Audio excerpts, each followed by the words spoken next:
Works Accountants and the Company Secretaries Amendment Bill. The Minister of State has been seated in this House following the debates, whilst unfortunately I couldn't be here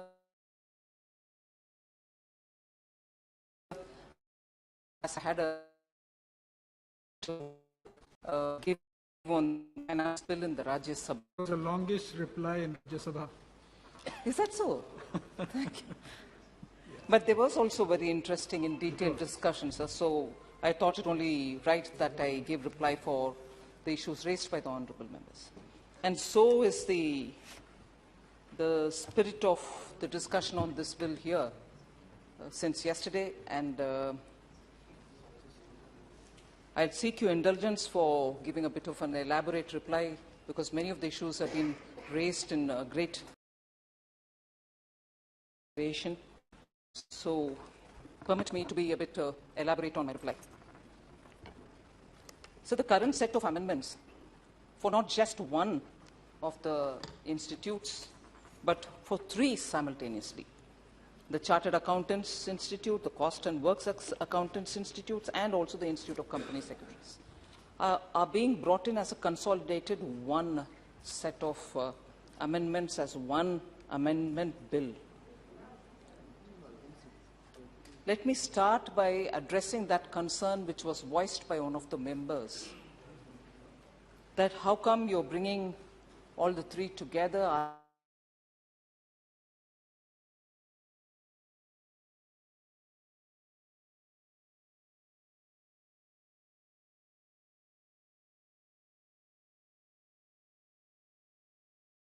Now, by their respective acts, there are three separate acts, and they will be governed by the three separate acts. So there will be a coordination committee headed by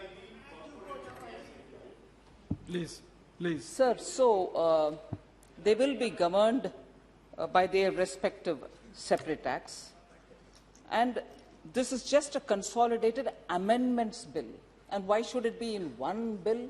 Because largely, while the acts are separate, three different, they are worded, and the spirit of the flow of the acts are comparable, and therefore the amendments which are brought in, so that there is a greater comparability between the functioning of the three, the amendment is being brought in as one separate but one integrated bill. And these amendments have not been brought in as it is without much of a work. Quite some time, different committees have gone into it. Particular and the most recent one being the Meenakshi Datta Ghosh Committee, which had come up with several recommendations. It was formed in 2017, sometime in April, and which had given its recommendation by 2017, September itself. And many of these recommendations given by the Meenakshi Datta Ghosh Committee, with minor tweakings, have been brought into this Act. So why is it that we're bringing it now? And of course, after quite a lot of consultation, is in the last 8 years, we've witnessed considerable change, progress, growth, and also economic development, with a lot of legislative support coming in to make it easy for companies, both for entry and for exit. The IBC code, and periodically amending the IBC code. As you know, this House is quite aware that we've come periodically to amend the IBC Act, and also to make it sure that IBC Act or the Companies Act, which also went through quite a few amendments, and the LLP Act, all of them represent the rapidly changing economic profile, and also making sure there's more space given for LLPs, for instance, under which come the startups and so on. So, since the LLPs are also gaining a good space in the economy, it was necessary for us to have a robust audit certification from the professionals. Now, it is also important that audit certification and also the quality of audit, therefore, will have to be kept in mind and improved, so that there is a favorable investment climate in the country. And above all, when all of us are looking towards greater transparency, better managed, board-driven managed companies, and so on, the sanctity of an audited financial statement gains so much of an importance that we need all the stakeholders, whether they are promoters, whether they are investors, whether they are, the employees, all of them should have greater confidence in the kind of statements which the audited statement is certified by a chartered professional. And therefore, at this time, if there is a necessity for reviewing the SR, the self-regulatory kind of a mechanism with which most of these institutes function, we are only doing it because we'll be globally aligning ourselves. Most of the countries, whether it is the US or the UK or Australia, Canada, South Africa, all of them have such systems. In fact, in the United States of America, every state has its own body, and not just one, there are many bodies within that, and the governor of the state appoints many of these members who regulate these bodies and so on. So the world has moved further and further away to have a greater, transparent, accountable, and also a process in which everybody sits in to judge and also to see how the functioning happens. And therefore, at this time for India, to look at how these three institutions can be, because they are very important pillars of corporate governance, especially together with the board of a company and the management of the company, this would be the third most important pillar for greater professionally managed and efficiently managed companies. And that is why we need to have these amendments brought in, and brought in because also from 2006 globally, you see an international awareness and also a body which now has come together of independent regulators, and it is a big forum, the International Forum of Independent Regulators is also now coming to say what are the guidance that globally we can give to each other, which are the best practices which can be adopted. And therefore, we have thought it fit that at this stage we come up with this consolidated amendment bill. I understand also that concerns have been expressed by members if this is going to compromise the autonomy of these institutions. And in particular, if the coordination committee which is coming in will change the way in which the independent functioning has been affected all these years, will that get affected or will that get compromised? I want to state up front, sir, that there is no proposal here or no intention here to impinge upon the autonomy of these three institutions. Not at all. There is no proposal, not even a faint intent to dilute the autonomy of these three institutions. The three institutes at present are responsible for all the functions concerning the qualification, licensing, and regulation of their conduct. And they will continue to perform those functions. Let this be recorded. They will continue to perform those functions. As regards the fee from the students, and the institutes had earlier also the full powers, that is also not being touched. So even that will continue. In fact, the council is being given full autonomy to decide fee as regards registration of members and certificate of practice. At present, to increase the fee for registration of members and certificate of practice beyond a limit prescribed in the Act, approval of the government is required. But this is being dispensed with. The council will have full powers to fix even such fees. In fact, that is being given, and the government, which had an indirect role in it, wherein after a point the council had to come back, that is also being given back to the council. The council will also be continuing to administer the funds as per the provisions of Section 18, and there will be no government role in that as well. So there is actually no change even in the composition of the council responsible for the management of the affairs of the institutes.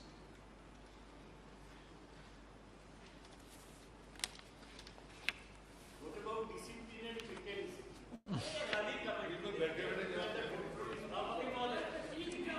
So, in the proposed amendments, sir, the Council shall continue to constitute these bodies, the Board of Discipline and the Disciplinary Committee, as per the existing practice.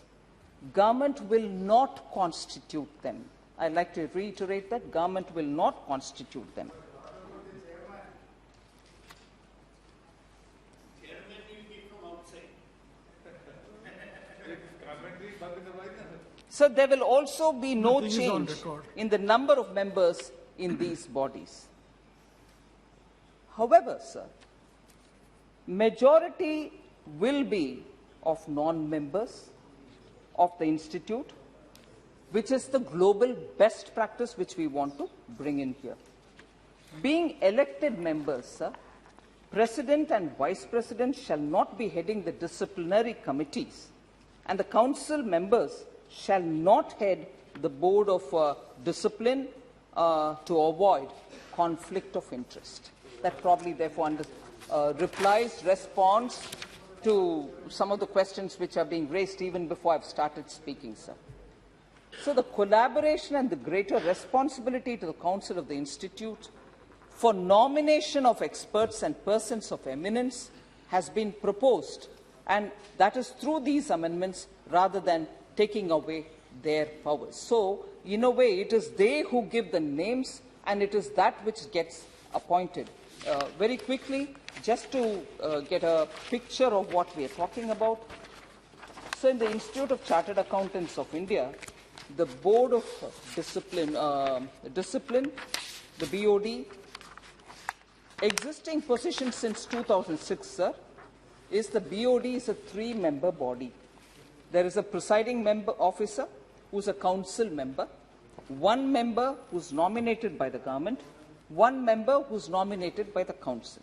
What we propose in this set of amendments is for the Institute of Chartered Accountants of India, the presiding officer shall be a non-CA nominated by the government from out of the panel prepared and provided by the council itself. 1 member who will be a non-CA nominated by the government, again from out of the panel prepared and provided by the council itself. The other member will be nominated by the council from out of a panel of members of the institute to be prepared by the council. Now, this is the proposal, and this again falls back on the council itself to propose the names, give the panel, from which the government appoints somebody. And having a non-CA as presiding officer is very much in line with the global best practices. And if people have asked a question saying, how will a non-CA understand what the whole thing is about? It's a technical thing. They may not be able to understand. Absolutely not founded at all, sir. These doubts don't have a basis, because everywhere else in the world, a lay person sits as a chair while the other members are all CAs, and they can always guide the council or the BOD to take a call. And this brings in greater transparency, a greater fresh outsiders approach to the issue. So, in the disciplinary committee, sir, if this is what is on the BOD, the disciplinary committee, which is a 5-member body, the existing composition since 2006 is that the presiding officer is a president or vice president of the council itself. 2 members are nominated by the council. 2 members otherwise are nominated by the government. So that is the existing structure. Now, what we have proposed in this set of amendments is that the presiding officer shall be a non-CA nominated by the government, but from out of the panel prepared and provided by the council. 2 other members are non-CAs nominated by the government again from out of the panel which is prepared and provided by the council. Then 2 members are nominated by the council from out of the panel of members. The institute shall prepare this panel of names being prepared. Sir, I move, similar is the structure for the company secretaries and the cost accountants institutes also.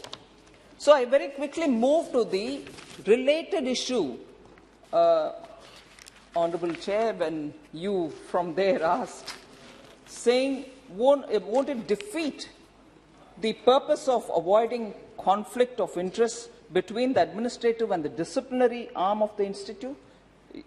A very concerned question.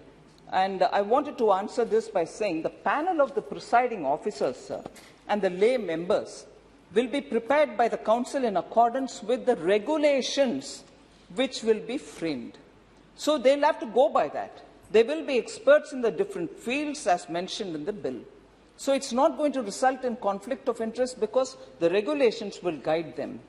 The proposed amendments in the 3 acts governing the 3 professional institutes without compromising their autonomy seeks to make the councils or the institutes themselves more responsive and accountable. And therefore, these steps are being taken with a conscious attempt to make sure that we are neither undermining the autonomy nor are we bringing a situation of conflict of interest, which is a question which you have very rightly raised, sir. Sir, as regards the coordination committee, Professor Saugata Roy has been very concerned about it from the minute I started speaking. As per the proposed bill, the coordination committee will comprise of the President, the Vice President and the Secretaries of the 3 institutes, quarterly meeting of which shall be held under the chairpersonship of the Secretary, Ministry of Corporate Affairs, which is the administrative ministry of all the 3 institutes. It may be noted here, and I think it's very important for us to seize this fact, that the 2 other institutes, Institute of Cost Accountants of India and IIA, have not objected to the constitution of such a committee. After all, when we did stakeholders consultation, all the institutes gave their respective input, and the ICSI and the cost accountants did not have an objection. The ICAI, in a meeting dated 23 September 2019, under the chairmanship of the Secretary of Corporate Affairs, had also agreed for the constitution of a coordination committee. Now, the coordination committee, sir, has been proposed for the development and harmonization of the 3 professions, and therefore, this is not going to undermine them. In fact, if I can move quickly on giving comparable examples, IIMs among themselves have a coordination committee. Indian Institute of Management. IIMs have a committee among themselves, coordination committee. IIIT also has a coordination committee among themselves. And these have actually been very effective in having greater synergy among these institutes. And in fact, if I may highlight, and it might be time appropriate for me to highlight, that the IIIT's committee, the coordination committee, is headed by the minister himself. So this worry that, that profession's person with expertise in that field, experience in the field, only can sit as a chairman is completely disproved by the fact that the IIIT's chairman is the minister himself. So similarly, the point that I would like to highlight here is in the year 2000, the ICSI, that is the Company Secretaries Institute, and the ICAI, Chartered Accountants Institute, and also the Institute of Cost Accountants, among themselves, formed a coordination committee through an MOU. So it's not as if this is the first time they are bringing a coordination committee. In the year 2000, through an MOU, these 3 institutes formed a coordination committee, but it has not just taken off. Actually, the absence of coordination is what is standing out, despite this having been formed in 2000 through an MOU. So, and again, to highlight for the reference of the honourable members, coordination committee will not be issuing directives at all. It is more to manage the funds of the institute and other things, which people tend to doubt if there will be a direction given by the coordination committee about how resources will have to be used. No, not at all. It's not going to be doing that. And therefore, that aspect, the governance and the management of the resources of the institutes are going to be governed by Section 18, which is the practice which is existing now. Also, sir, a non-standing committee. For us who are constantly referring to standing committee in the Parliament, this expression was a bit of a discomforting one for me, but that is it. It is called the non-standing committee of a particular institute which has been proposed by the ICAI, saying you can have a particular institute having a non-standing committee and have this taken care of. When we started talking about the absence of a statutory backing for this kind of a thing, this was suggested, saying a non-standing committee could work in that place. Sir, in order to make the coordination effective, I think it's important that periodic meetings with the given structures held, and that is only possible through a very institutionalized framework, and that is why we thought we should go through this route.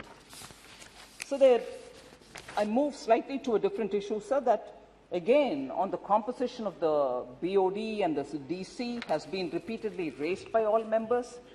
I think the global best practice is something which I already mentioned.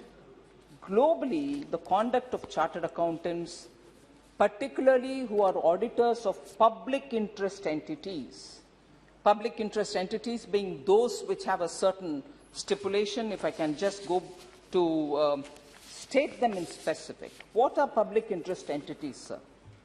They are, first of all, listed companies, sometimes even unlisted companies, but which have over 500 crore paid-up capital, or which are over 1,000 crores of annual turnover, or those with over 500 crores in terms of loans, debentures, and deposits. So these are the public interest entities. So globally, auditors who deal with public interest entities are regulated by independent regulators. I'll just name a few for it. In the United States of America, it's the PCAOB, the FRC in UK, the ASCII, the ASCI in Australia, the IRBA in South Africa, the CPAB in Canada, all of whom are independent regulators. So even in India, on similar lines, we set up, I think in 2018, the NFRA, the National Financial Reporting Authority. The full-time members of NAFRA at present are not members of the institute. So if NAFRA, which deals with auditors of public interest entities, both listed and unlisted because of the size of the operations, the proposed amendments which aims to bring that independence and autonomy with members who are not members of those institutes also becoming a part of the disciplinary committee, I think we are only matching ourselves with global best practices. And there's nothing to worry if we are undermining our institutions. On the contrary, we'll be strengthening them because greater independence, greater transparency, and greater outsider looking into the affairs of the bodies.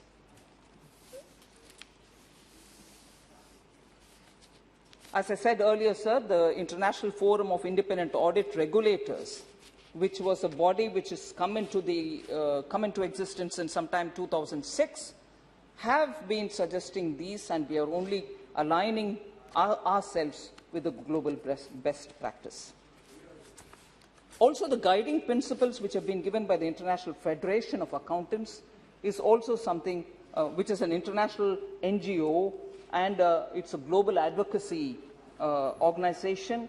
In fact, the ICAI, the Institute of Chartered Accountants of India, are a member of this International Federation of Accountants, and they have given these guidelines. So we are taking that on board. Again, coming to the good work which standing committees of our Parliament do in these regards, 2003, sir, the Standing Committee on Finance, whose tenure was between 2004 and 5, in its 11th report, discussed a lot of these amendments. And I would like to quote one few sentences from there. Quote, "The committee recommend that such a body should be headed by a person not below the rank of a joint secretary belonging to the legislative service. 2 members should be from the council and 2 shall be outside experts from the field of law and accountancy." Unquote. So that's the standing committee of this House sometime in 2005 mentioning the same thing, and it has taken us nearly 15 years to arrive at that step now. As I said earlier, in UK, the United States, South Africa have all adopted this, and it is not something which we are doing for the first time.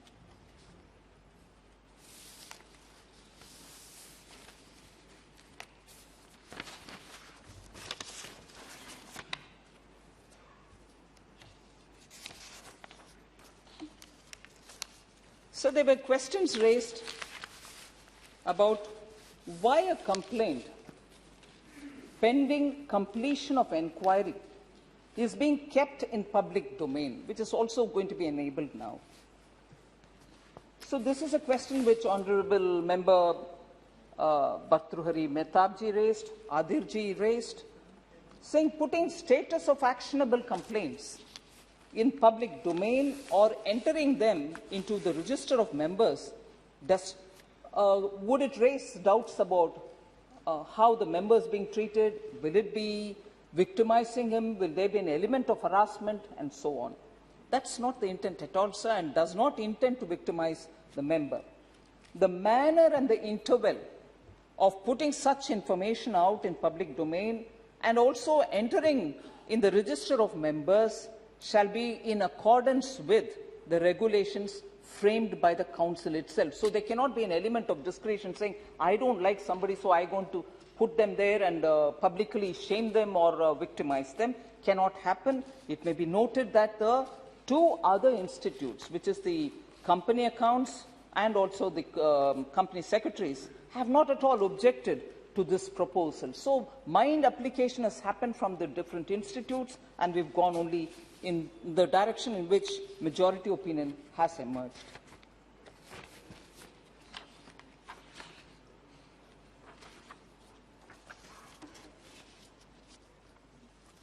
So the rationale for provision of audit by a panel of auditors maintained by CNAG was raised by Honourable Member Supriya Sule.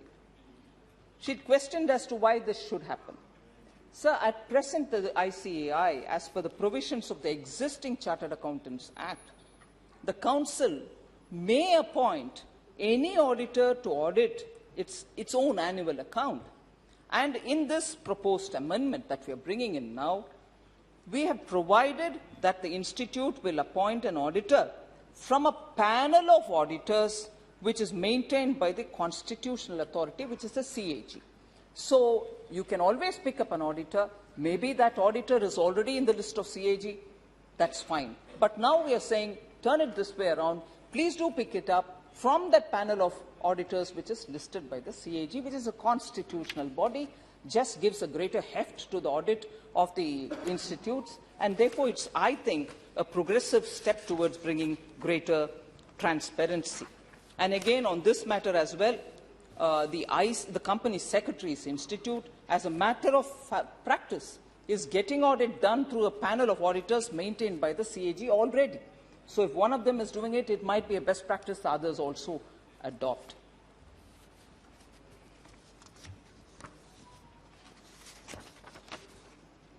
So there were legitimate concern about why the term of the council members, the Chartered Accountants Council, is being reduced, whether it would limit the chances of others and so on. Just for the clarity, sir, at present the term of the council of the Chartered Accountant, ICAI, is for 3 years. and a member can remain a member for another 3 consecutive terms, which means a total period of 9 years. The ICAI has been demanding to increase the term of the council for a long time. They've been asking for it for a very, very long time. Further, the term of the council in the Company Accountants of India and the ICSI is already 4 years. It's already 4 years. The provision in the CA Act for the ICAI is being aligned with the rest too. So while the term of the council is being enhanced to 4 years from 3 years, the term of a member is being restricted from 3 terms to 2 terms. So in the place of 9 years, which he was otherwise entitled in the present dispensation, a member can remain in the council only for 8 consecutive years. So 2 terms, 4 plus 4, 8 years, substantial time for doing great service and reform.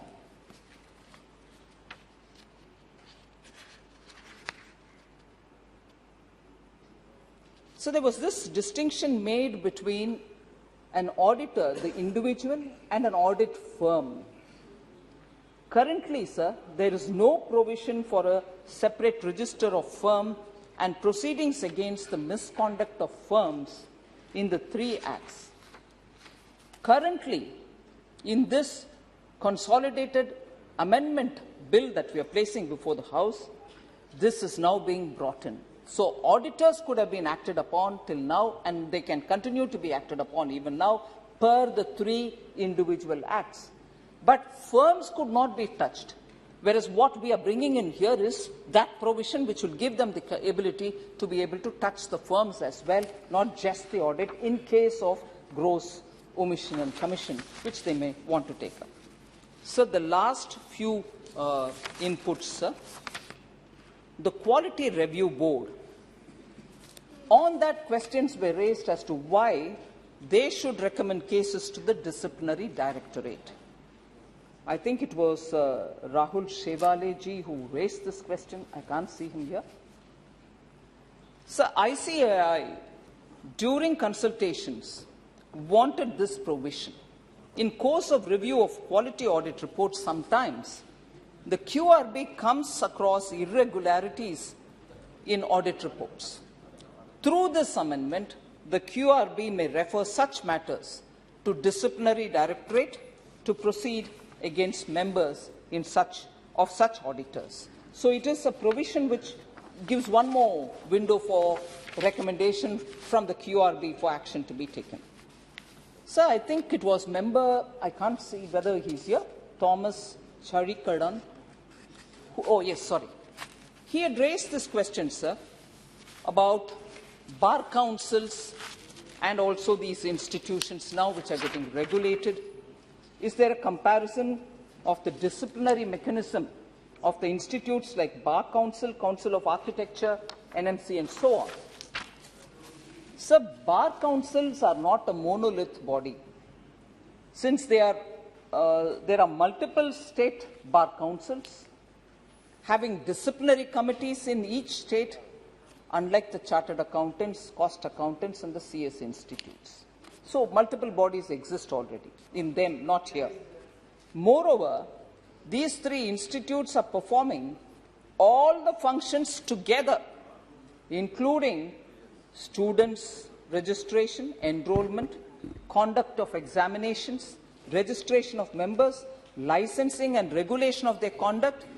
Unlike the legal profession where multiple colleges exist, they can recruit, enroll students, train them, put them on, and then they become the member of Bar Council. Whereas here, that function, inclusive of profession, inclusive of discipline, everything is done by this one monolith. That's the essential difference, other than of India is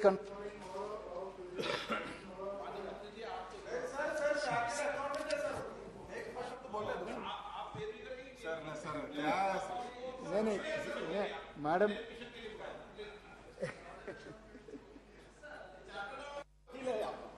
So the Council of Architecture, sir, the Council of Architecture, sir, is constituted by the central government And the disciplinary committee to inquire into the misconduct of architects has 2 non-elected representatives in it as members and 1 elected member, unlike the Council of CA, the cost accountants, and so on. So it already has that provision. Further, sir, the NMC Act, as was discussed above, prescribes for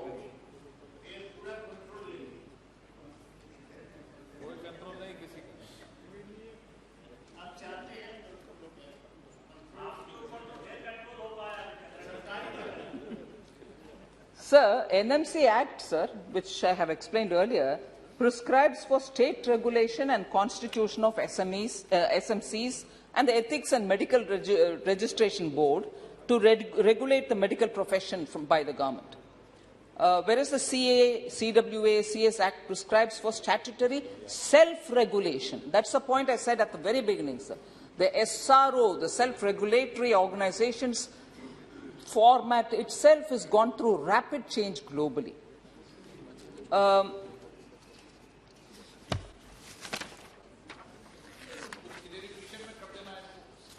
Sir, sure.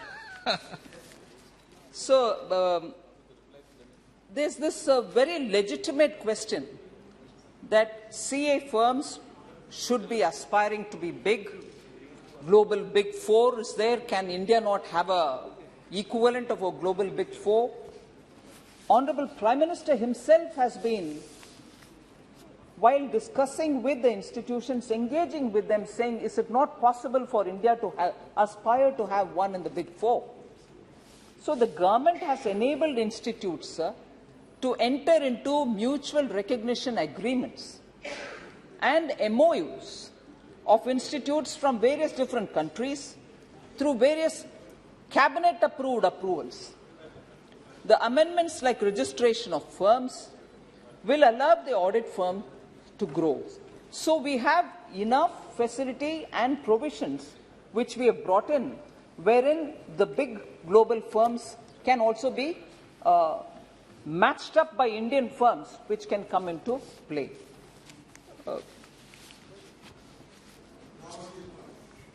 Now you can't. I mean, you haven't seen it. You, at least in the last 70 years, we have not even found one large such firm which can compete. हाँ बिल्कुल बिल्कुल बिल्कुल इसीलिए बिल्कुल आदिर जी आपको बधाई मैं दे रही हूँ नहीं अभी होगा ना ये अमेंडमेंट के द्वारा होगा बधाई दे रही हूँ आपको पूरे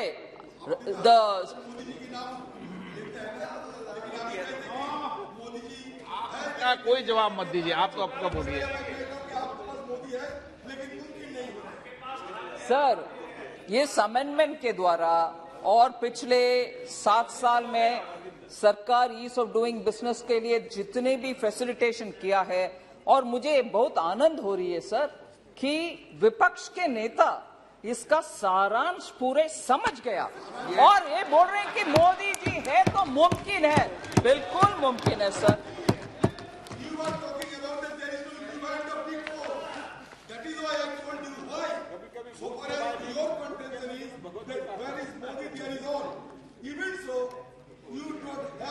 माननीय मंत्री जी आप उनके भाषण में अपना बोलते रहो ना आप उनके वक्त पे क्यों सुन रहे हैं नहीं आप मैंने उनको अलाउ नहीं किया अभी तो आप क्यों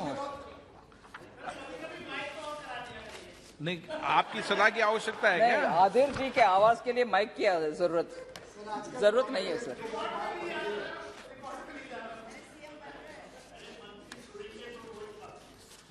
मैं तो बैठ जाती हूँ बार बार आपके इंटरफियरेंस होने के बावजूद भी फिर परमिशन लेता हूँ चेयर से मैंने परमिशन नहीं दिया आपको आप तो बोलते रहे मैं कभी भी डंडा हूँ सर इतना गर्माहट के लिए कुछ आवश्यकता न होती है रनिंग कमेंट्री होते रहते हैं मुझे परवाह नहीं करती हूँ उसको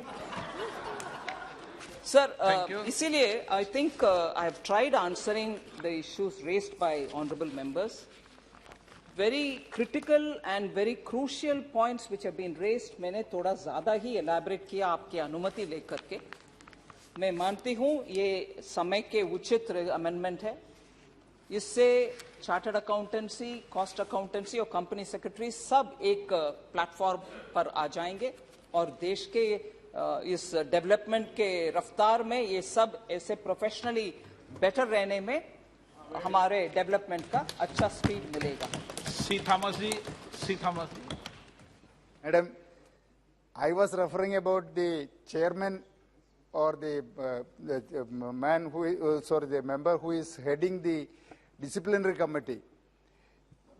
I was referring that in all the other professional bodies, Bar Council, Council of Architecture, and the medical profession, the disciplinary committee is headed by a member of the profession.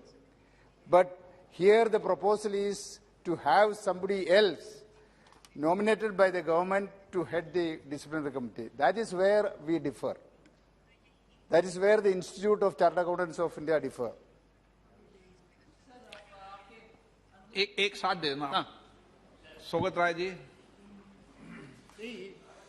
The minister gave a very cool and reasoned reply, for which I must thank her. But she did not mention that why in the past so many years, chartered accountancy firms, some with a global reputation, botched up the accounting in case of Satyam Computers. And later, in the case of infrastructure leasing and finance, ILFS. The minister has proposed some steps to discipline the chartered accountants. The minister has also stated clearly that we shall never be able to produce a Deloitte or a KPMG or a PwC or whatever. That is beyond our capacity. Now, I would like to know from the Honourable Minister, what are the specific steps? This law is not sufficient. The law was earlier also there to prevent chartered accountants from bloating the figures of companies so that they can cheat a trusting public. That harshness towards erring auditors was not audible in the minister's reply. But otherwise, she gave a very cool and reasoned reply, for which I must thank her again. Shrimati Supriya Sule ji. I appreciate you talking about the coordination committee, but my only question and concern is about the autonomy of this. You gave the example of IIT and IIMs. IIT and IIMs are institutions which are funded by the government, while chartered accountants and company secretaries, these institutions are not funded by the government. It's their own money. So doesn't this take away the autonomy? How can you compare this to IIT and IIMs is my only request. I still feel that the autonomy is being taken away and you should reconsider this point. Thank you. N.K. Premchandan ji. Sir, the basic issue which we have raised yesterday regarding the opposition to the bill is as far as the autonomy is concerned. So the conduct of the professionals should be judged by the professionals only. This is the principle which you have followed in almost all the independent professional bodies. But you have changed in National Medical Commission, in National Medical Commission Act of 2019, even then you have changed. There also the majority of the disciplinary committee belongs to the profession, doctor's profession. Similarly, in the case of legal profession, as well as in the case of architecture, everywhere the professionals are judged by the professional. Their conduct is being judged by the professionals only. Why in the case of ICWA, Cost Accounting Institute, as well as Institute of Company Secretaries, why here alone the Ministry of or somebody who is being appointed or nominated by the Government of India? So I am an advocate. Yesterday also I mentioned I am an advocate. Suppose my conduct, my qualification to be a member of the Bar Council being determined by the ministry officials means what is the independence and autonomy of an institution? And also I fully support the observation made by Supriya Suleji, that is all other organization Madam has mentioned is funded by the Government of India. This is absolutely the fund maintained by them, in which the Ministry of Corporate Affairs is coming into and other officials which are being nominated by the government. That is why the question of autonomy is the main issue which we are raising. Kindly respond to that issue. Autonomy has to be protected. This is a suggestion which I would like to make. Thank you very much, sir. माननीय मंत्री आप तो बोल लिए ना। Sir, बात यह कि honorable minister was referring the example of US, UK, South Africa, etc., etc. But the other tangible aspects and positive aspects being followed by those countries are not being abided by you in this legislative document. We have been arguing since last day that through this bill, the government has been making a subtle and deliberate attempt to consolidate the power and to snatch away the independence of the institutions by dismantling the autonomous framework of those concerned institutions. I am also, flagging the attention of the minister that there is an inherent flaw in this legislative document. The bill empowers the three councils to constitute multiple boards of discipline and disciplinary committees. However, the bill allows the central government to nominate the same person as presiding officer or members across different boards of discipline and disciplinary committees. This may be incompatible with the objectives of the speedy disposal of cases against members. Appointing the same set of people on multiple boards of discipline or disciplinary committees may prevent these entities from hearing cases of misconduct simultaneously. Thereby, it would lead delaying in disposal of cases. Madam, at least you should pay heed to us. Madam, at least you should pay heed to us. At least you should have paid. माननीय मंत्री जी, Can I repeat all that you said? I did hear you. Don't worry. Nothing can distract me from Adhir Ranjan Chaudhary. माननीय मंत्री जी, Respected person, that I know. But that is okay माननीय मंत्री जी, we are entitled of enjoying the माननीय मंत्री जी, that our contention will be heard by concerned minister. Sir, माननीय मंत्री जी, Honorable Speaker, sir, I want to assure, since he was so careful to watch me talking with the Honorable Home Minister, Home Minister was saying you must address all their concerns, haven't you? In the reply you gave, didn't you reply? Please do it now. So he's taken it up in your favor. So don't worry. I'm going to answer. I'm going to answer.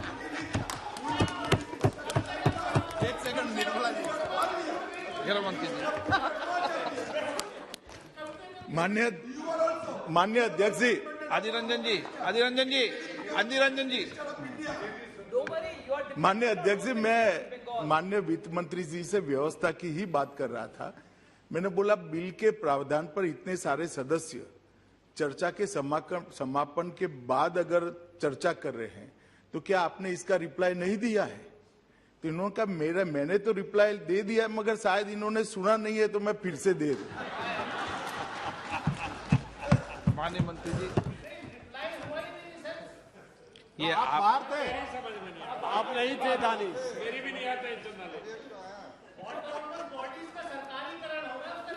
माननीय सदस्य, आप बैठे बैठे मत बोला करें, आपकी बहुत आदत खराब पड़ रही बीच बीच में, ये बता दो। मैंने आपको कई बार कहा। सर, मैं संक्षिप्त में सबके जवाब दे देती हूँ सर। सर, थॉमस जी चारिकरण, why should it be a non-professional heading? It's not the case in any other. But I think you also drew the reference, but the National Medical Council, I think the amendment was done in 2019. Medical Commission, thank you, Professor, has a non-member. So that is not to worry at all. And non-member is not going to undermine the professionalism. But certainly through this amendment, we are matching up with the global best practices where outsiders, which I've explained during my answer. So, Professor Saugata Roy, in his typical style, saying ILFS happened, what is the experiences of ILFS, Satyam, you name it. I'll give you as many examples. where some of the big companies have been involved. Action has been, in a slow and steady fashion, being taken. But even there, a lot is left for all of us thinking it's not up to the mark, more should have happened. Actually, regulatory bodies have not taken enough steps. It's a thought which all of us share. So now, by not just the auditor, who I said for the public interest enterprises, where the NAFRA can do it, now the firms are also getting listed into it, so that if such a thing repeats, this provision, this amendment, which all of you all hopefully will pass, will empower these bodies to be able to bring these firms also to be answerable. And that is why this step is being taken. We are not letting firms move outside of the realm of regulation. This will bring them on board. So no such ILFS-like repetitions will happen. But in case, unfortunately, it happens, action on those who are certifying the accounts, be it a firm, be it an auditor, will be taken. That is the provision here. And I don't know if it was deliberate or if I've heard him wrong. I said we shall never, or something of that kind. I've never said any of that, sir. We shall never give autonomy, or some statement that Professor Saugata Roy, in his usual style, with a great affair. We shall never, that is, we as Government of India under Prime Minister Modi have given up saying India can never, we shall never have a Big Four equivalent, something of that kind. I'm sorry, sir, this kind of a cynicism, negativity never governs us.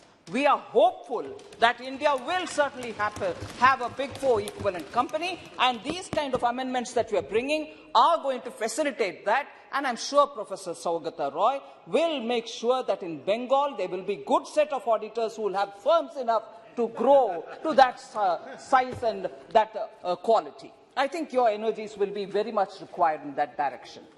So then, Honourable Member Supriya Sule again questioned about autonomy, but I think that comparison is not right. It is, after all, their money. No, madam. If the Parliament of India hadn't passed the Chartered Accountancy Act and given them the authority, like the way Indian Institute of Management, Indian Institute of Technology are all given the authority with autonomy, unless that is given to them, they wouldn't be enrolling students, through which and through the fees that they earn, they have the corpus building up. So what is theirs? They have not put any equity capital into this firm. The Chartered Accountancy Institution is a result of the Parliament's Act. And that has given them all in one basket to enroll students, to train them, to certify them, and then to keep them in as a member to run the practice. All this is enabled by this House. So the money, like the way IITs raise, is a money enabled because of the Act of the Parliament. So please, otherwise you wouldn't have the ability to run the place.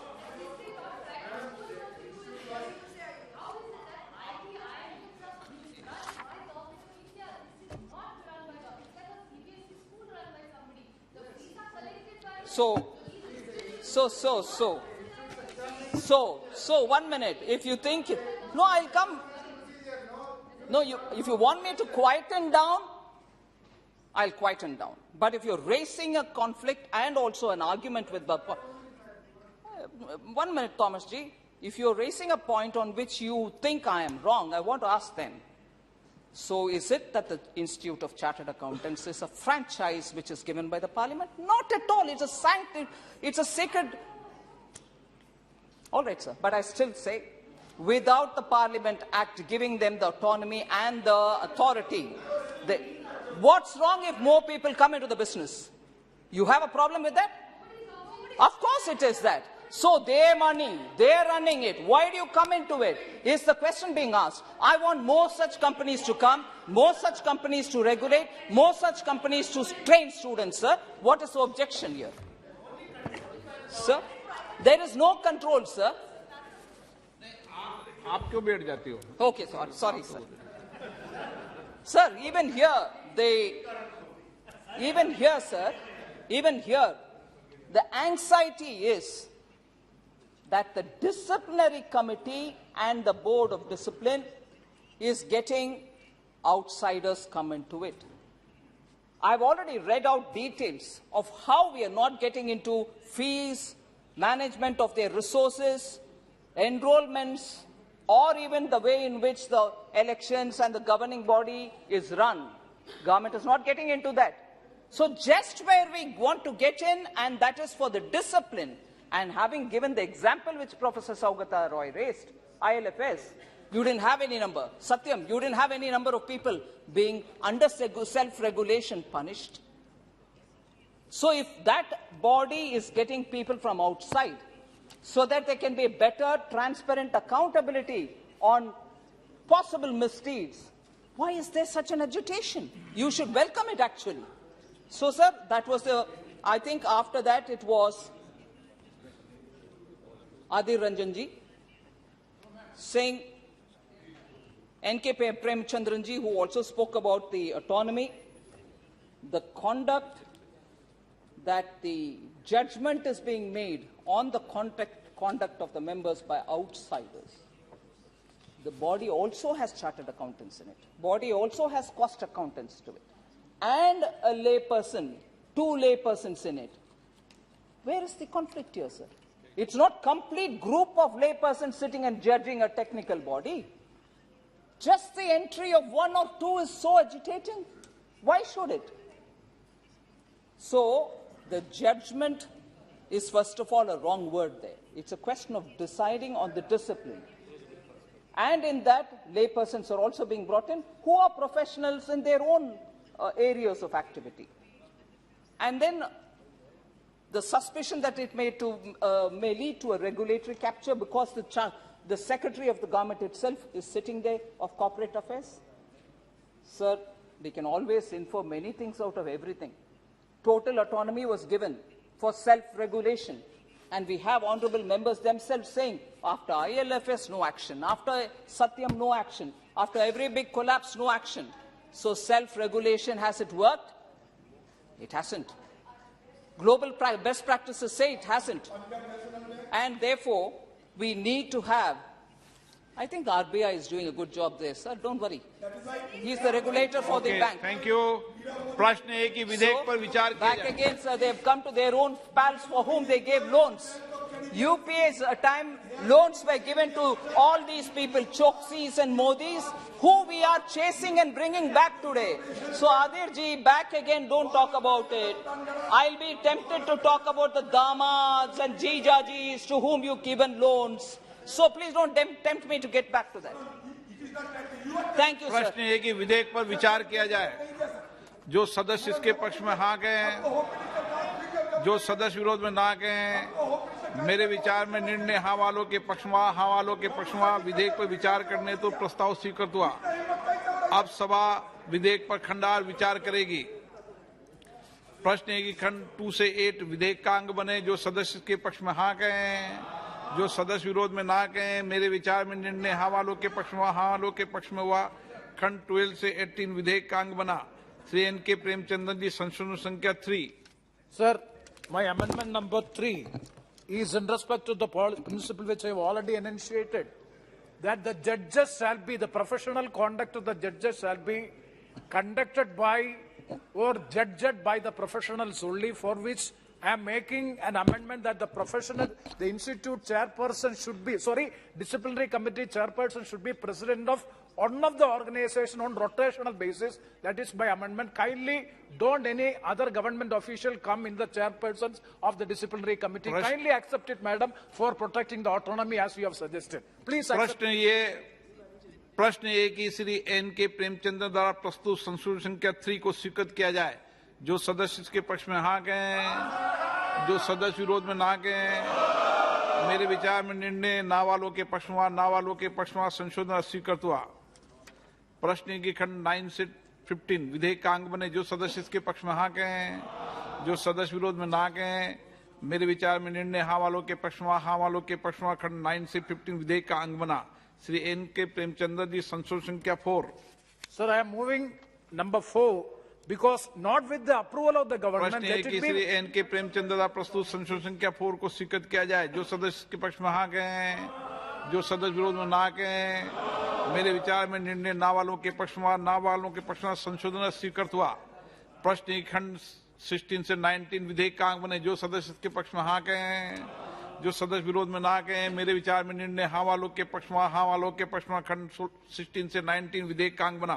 Shri N.K. Premchandra ji, संशोधन संख्या 5 और 6। Sir, 1 second. Sir, disqualification only after giving only after giving a reasonable opportunity of being heard. Only after that the disqualification. That is my amendment. So please accept it, madam. प्रश्न है कि N.K. Premchandra द्वारा प्रस्तुत संशोधन का 5 और 6 स्वीकृत किया जाए। जो सदस्य इसके पक्ष में हाँ गए, जो सदस्य विरोध में ना गए। मेरे विचार में निर्णय ना वालों के पक्ष में, ना वालों के पक्ष संशोधन स्वीकृत हुआ। प्रश्न है खंड 20 से 21 विधेयक का अंग बने, जो सदस्य इसके पक्ष में हाँ कहें। 20 से 22 विधेयक का अंग बने, जो सदस्य इसके पक्ष में हाँ कहें, जो सदस्य विरोध में ना गए। मेरे विचार में निर्णय हाँ वालों के पक्ष में, हाँ वालों के पक्ष में। खंड 20 से 22 विधेयक का अंग बना। श्री N.K. प्रेमचंद्र जी, संशोधन 7 से 11। Sir, moving reasonable opportunity to be given before taking an प्रश्न action. है कि N.K. प्रेमचंद्र द्वारा प्रस्तुत संशोधन संख्या 7 से 11 स्वीकृत किया जाए। जो सदस्य के पक्ष में हाँ कहें, जो सदस्य विरोध में ना कहें। मेरे विचार में निर्णय ना वालों के पक्ष में, ना वालों के पक्ष में संशोधन अस्वीकृत हुए। प्रश्न ये कि खंड 23 से 28 विधेयक का अंग बने, जो सदस्य इसके पक्ष में हाँ कहें, जो सदस्य विरोध में ना कहें। मेरे विचार में निर्णय हाँ वालों के पक्ष में, हाँ वालों के पक्ष में। खंड 23 से 28 विधेयक का अंग बना। N.K. प्रेमचंद्र जी, संशोधन संख्या 12 और 13। Sir, I am not moving the amendments. प्रश्न है कि खंड 29 से 106 विधेयक का अंग बने, जो सदस्य के पक्ष में हाँ कहें, जो सदस्य विरोध में ना कहें। मेरे विचार में निर्णय हाँ वालों के पक्ष में, हाँ वालों के पक्ष में। खंड 29 से 106 विधेयक का अंग बना। माननीय मंत्री जी, संशोधन संख्या 2। Sir, clause 1 of the bill for consideration is what? No, clause 2. Serial Only number 2. two. So serial number 1 and enacting formula of the bill is also to be amended because of the year. Amendment number 2. Number 2. Clause, I move the amendments. Yes. प्रश्न है कि मंत्री जी द्वारा प्रस्तुत संशोधन के 2 को स्वीकृत किया जाए। जो सदस्य इसके पक्ष में हाँ कहें, जो सदस्य विरोध में ना कहें। मेरे विचार में निर्णय हाँ वालों के पक्ष में, हाँ वालों के पक्ष में संशोधन स्वीकृत हुआ। प्रश्न है कि खंड 1 यथा संशोधित विधेयक का अंग बने, जो सदस्य इसके पक्ष में हाँ कहें, जो सदस्य विरोध में ना कहें। मेरे विचार में निर्णय हाँ वालों के पक्ष में, हाँ वालों के पक्ष में। खंड 1 यथा संशोधित विधेयक का अंग बना। माननीय मंत्री जी, संशोधन संख्या 1 प्रस्तुत करें। So I move the amendments. प्रश्न है कि मंत्री द्वारा प्रस्तुत संशोधन संख्या 1 को स्वीकृत किया जाए। जो सदस्य के पक्ष में हाँ कहें, जो सदस्य विरोध में ना कहें। मेरे विचार में निर्णय हाँ वालों के पक्ष में, हाँ वालों के पक्ष में संशोधन स्वीकृत हुआ। प्रश्न है कि अधिनियम सूत्र यथा संशोधित विधेयक का अंग बने, जो सदस्य इसके पक्ष में हाँ कहें, जो सदस्य इसके विरोध में ना कहें। मेरे विचार में निर्णय हाँ वालों के पक्ष में, हाँ वालों के पक्ष में। अधिनियम सूत्र यथा संशोधित विधेयक का अंग बना।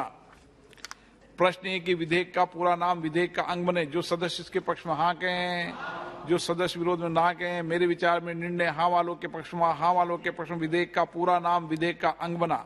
माननीय मंत्री जी, अब प्रस्ताव करें कि यथा संशोधित विधेयक पारित किया जाए। So I rise to move that the bill as amended be passed.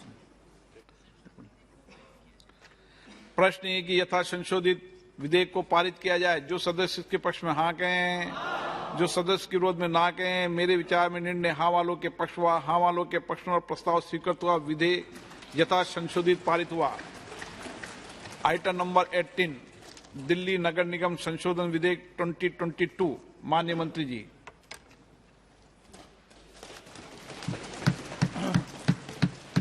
मैं प्रस्ताव करता हूं कि दिल्ली नगर निगम अधिनियम 1957 का और संशोधन करने वाले विधेयक पर विचार किया जाए।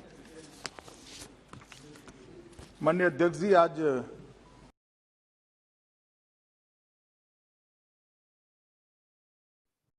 So great guys, I hope आपने अभी इस बिल को देखा। इस पे हम कोशिश करेंगे कि डिटेल में एक वीडियो लेके आए शाम तक के, कि क्या एग्जैक्टली कहा गया है, क्या एग्जैक्टली पास किया गया है। ठीक है, तो आई होप आप सभी मोस्टली सभी सपोर्ट कर रहे हैं इंस्टीट्यूट ऑफ चार्टर्ड अकाउंटेंट्स को। अगर आप सपोर्ट कर रहे हैं तो लाइक प्रेस कर दीजिए। और इसका एक डिटेल एनालिसिस मैं कोशिश करूंगा इवनिंग तक लेके आऊं. Till then, bye bye guys, thanks for